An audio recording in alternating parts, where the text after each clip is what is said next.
चंद्रमा के नक्षत्र और गोचर के आधार पर अगस्त 2025 को लेकर हम आए हुए हैं। यहाँ हम वो तारीखें जान पाएंगे जिन तारीखों को हमें महत्वपूर्ण कार्य होने की संभावना सबसे ज़्यादा मजबूती से काम करेगी, जबकि उन तारीखों का समन्वय भी इस वीडियो में रहेगा जिन तारीखों को हमको सावधान रहने की आवश्यकता रहेगी उपाय सहित। पहले प्रारंभ कर लेते हैं ग्रह गोचरों के आधार पर कैसा होगा अगस्त का महीना आपके स्वास्थ्य के दृष्टिकोण से, धन की स्थिति क्या रहेगी, नौकरी व्यापार और साथ ही साथ भाग्य और कैरियर के परिप्रेक्ष्य से कैसा होगा ये महीना अगस्त का। सबसे पहले प्रारंभ करते हैं आपके अपने राशि से अर्थात आपके अपने स्वास्थ्य से, क्योंकि जान है तो जहान है ऐसा कहा जाता है। राशि के जो स्वामी बनते हैं वही बनते हैं शनिदेव, और शनिदेव पूरे इस महीने कहा जाए तो वक्री अवस्था पर तीसरे भाव पर मौजूद रहेंगे, जो कि स्वयं एक कॉन्फिडेंस एक उत्साह का स्थान होता है। अर्थात स्वास्थ्य हमारा उत्तम होता है, हम एक नई जागृति नए कॉन्फिडेंस से अपने कार्य को पूरी लगन से कर पाते हैं।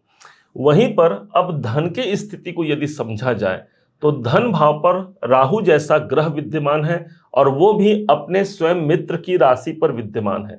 स्वयं शनिदेव इस भाव के स्वामी होकर के वक्री अवस्था पर तो ऑलरेडी चल ही रहे हैं। इस परिप्रेक्ष्य से हमारा आर्थिक समय भी इस महीने सबसे ज्यादा महत्वपूर्ण रहेगा। बस एक ही बात का ध्यान रखना है, राहु हमको चीटिंग भी करा सकता है किसी अन्य के माध्यम से, तो इसके लिए हमको सतर्क रहने की आवश्यकता भी रहेगी। अब आइए जानते हैं चतुर्थ भाव को।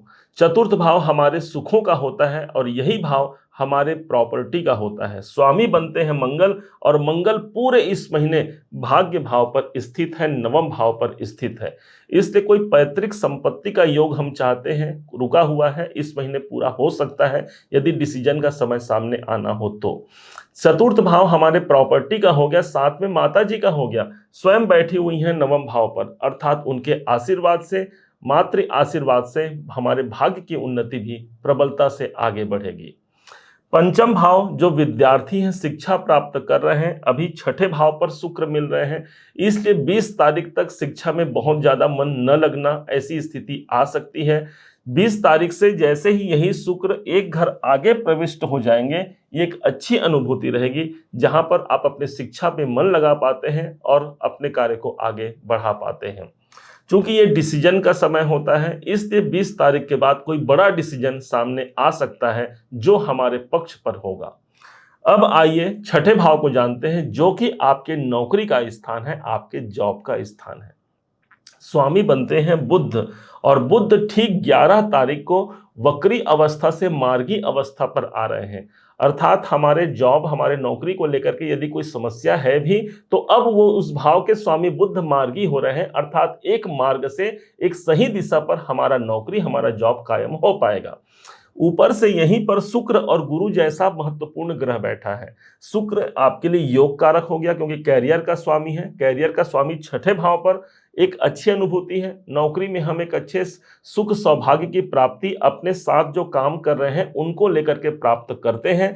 अपने कलीग के साथ भी हमारे वैचारिक वैमनस्य से दूर होते हैं और एक मधुरता कायम होती है। शुक्र हमको नौकरी के भाव पर विद्यमान मिलते हैं। यदि आप कहीं पर कोई प्रयास करेंगे इस समय पर तो ज्यादा मजबूती आ जाएगी, विशेष तौर पर 20 तारीख तक छठे भाव पर शुक्र मौजूद रहेंगे। अब आइए समझते हैं सप्तम भाव। सप्तम भाव वो स्थान हो गया जो आपके व्यापार का है, तो जो लोग व्यापार कर रहे हैं उनके लिए अब जानिएगा। यहीं पर सूर्य और बुध का बुधादित्य राजयोग मिला हुआ है, अर्थात व्यापारिक दृष्टिकोण से एक अच्छे राजयोग की अनुभूति हमको 16 तारीख तक कोई नए क्लाइंट की मिलना, कोई नए कार्य की शुरुआत करना, कोई नया डील होना, ये संभावित हो सकता है, क्योंकि सप्तम भाव पर सूर्य की मौजूदगी वर्तमान में स्थित रहेगी। 16 तारीख तक स्थिति ऐसी भी रहेगी क्योंकि यही भाव है हमारे दाम्पत्य जीवन का। दाम्पत्य भाव के स्वामी बनते हैं चंद्रमा। चंद्रमा इस महीने के शुरुआत में ही हमको कैरियर भाव पर मिल रहे हैं, इसलिए दाम्पत्य जीवन भी हमको एक सुखता से, एक शुभता से युक्त और आपसी प्रेम से युक्त देखने को मिलेगा। 20 तारीख के बाद वैसे भी शुक्र आ जाएंगे, अर्थात शुक्र वैसे भी प्रेम और सौंदर्य के कारक हैं, आपस में प्रेम सौंदर्य भी कायम रहेगा। मंगल छठा भाव है, जहां पर ये 6 नंबर की राशि पर मंगल देव विद्यमान है। वास्तव में यह स्थान आपके भाग्य का होता है। कैसा होगा भाग्य इस महीने, समझिएगा।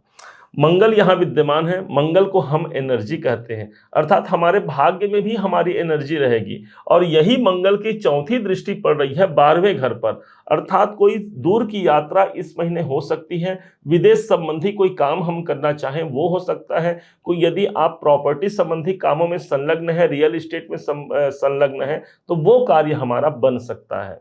नवम भाव पर मंगल बैठ करके इनकी एक दृष्टि और पड़ रही है, और वो है इनकी 8वीं दृष्टि। अपने स्वयं के घर पर इनकी दृष्टि है, जिसके कारण से सुख के लिए हमारा भाग्य हमारा समर्थन करता है, और हम किसी कार्य को करने के लिए ऊपर वाले की कृपा को भी इस महीने प्राप्त कर पाते हैं। हनुमान जी की आराधना इस महीने करना मत भूलिएगा। सुंदरकांड या हनुमान चालीसा से हमारे भाग्य वैसे भी प्रबल होते हैं, और मंगल जैसा पराक्रमी ग्रह हमको किस्मत के भाव पर ही मिला हुआ है।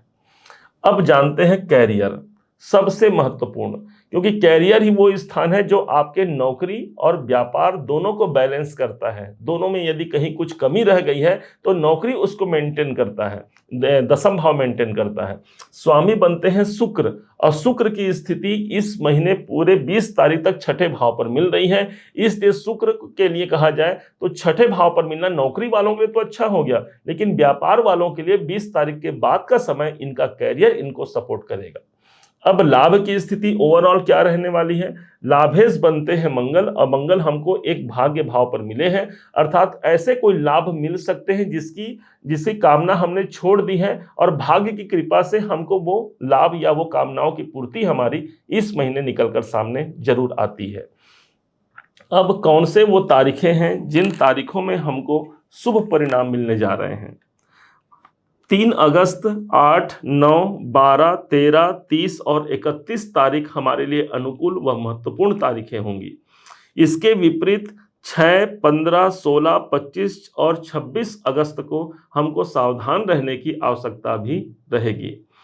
क्या उपाय करना चाहिए? इस महीने को सर्वश्रेष्ठ बनाने के लिए श्री हनुमान जी की आराधना करिएगा। उनके मंत्रों का जाप कर सकते हैं, उनका पाठ स्तवन कर सकते हैं। साथ ही साथ गाय को गुड़ और रोटी जरूर दीजिएगा।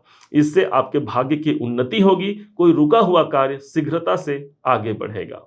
उम्मीद है आप सबने इसे समझा, आप सबने इसे जाना है। यदि आपने इसे समझा है, जाना है, मेरे समझाने का प्रयास यदि आपको सार्थक लगा हो, मेरे समझाने का तरीका यदि आपको सार्थक लगा हो, तो हर बार की भांति इस बार भी अपना प्यार भरा लाइक और कमेंट करना कभी मत भूलिएगा। और हाँ, यदि अभी तक आपने चैनल को सब्सक्राइब नहीं किया है, सब्सक्राइब जरूर कीजिएगा। पुनः एक बार फिर आप सभी का दिवस बहुत मंगलमय हो, इन्हीं शुभकामनाओं के साथ। जय श्री राम।